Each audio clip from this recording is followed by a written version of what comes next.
Judy, Trinh, CTV News. Mr. Carney, I'd like to press you a little bit more on Paul Chiang.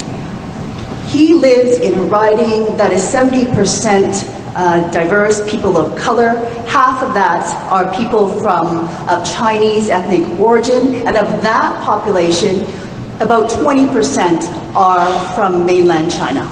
The question that people from Hong Kong have asked me to ask is whether or not you are putting appeal to those voters who may support the policies of China ahead of the democratic rights and safety of dissidents who have called Canada home, and mainly Hong Kong democracy activists who now live in Mr. Chiang's riding.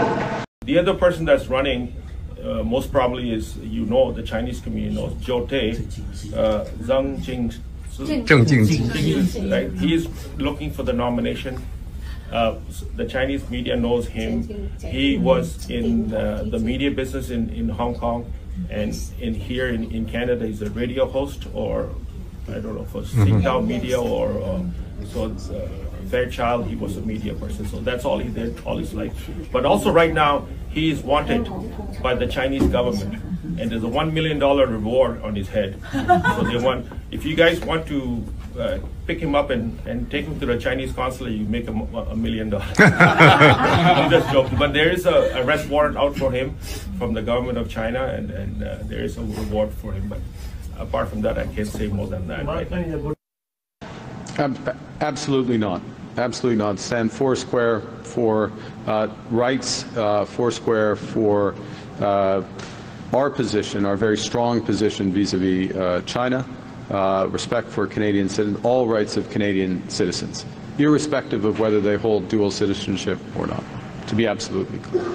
And Mr. Chiang has long history of service to that community, history of protecting those rights. Mr. Chiang is well aware of these issues, including having family in Hong Kong. How can he be an effective representative for them when they no longer trust him after he said this? The question, as you know, Mr. Carney, you know that Canada has executed 4 Canadians this year. China. You know that there are human rights activists in China in detention right now. How can Mr. Chiang, how can your party keep him as a candidate, knowing this context?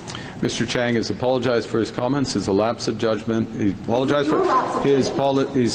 for his comments. He's apologized directly to me. He's apologized directly to the individual. He has a long record of service. He's going to continue his candidacy. Okay. Bonjour, Monsieur Carney, Hélène Boca de la presse canadienne.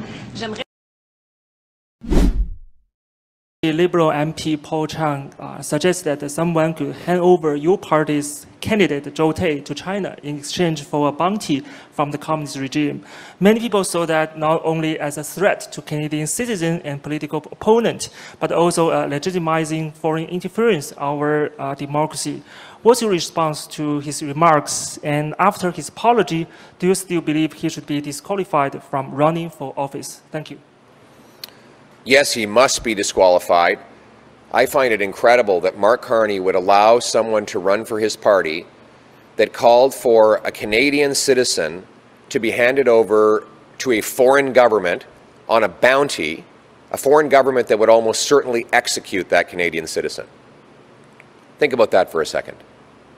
We have a Liberal MP saying that a Canadian citizen should be handed over to a foreign dictatorship to get a bounty so that that citizen could be murdered.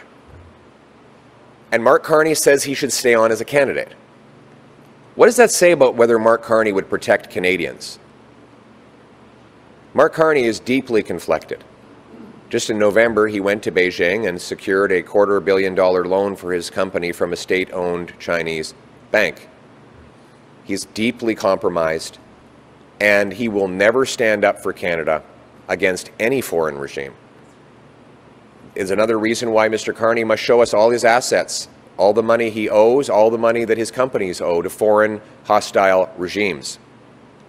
And this story might not be entirely the story of the bounty and a Liberal MP calling for a Canadian to be handed over for execution to a foreign government might not be something that the everyday Canadian can relate to because it's so outrageous.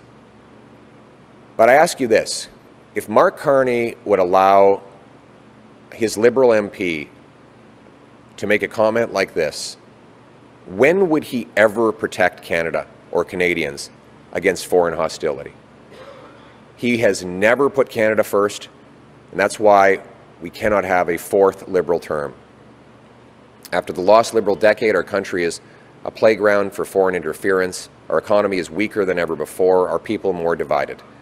We need a change to put Canada first with a new government that will stand up for the security and economy of our citizens and take back control of our destiny. Let's bring it home.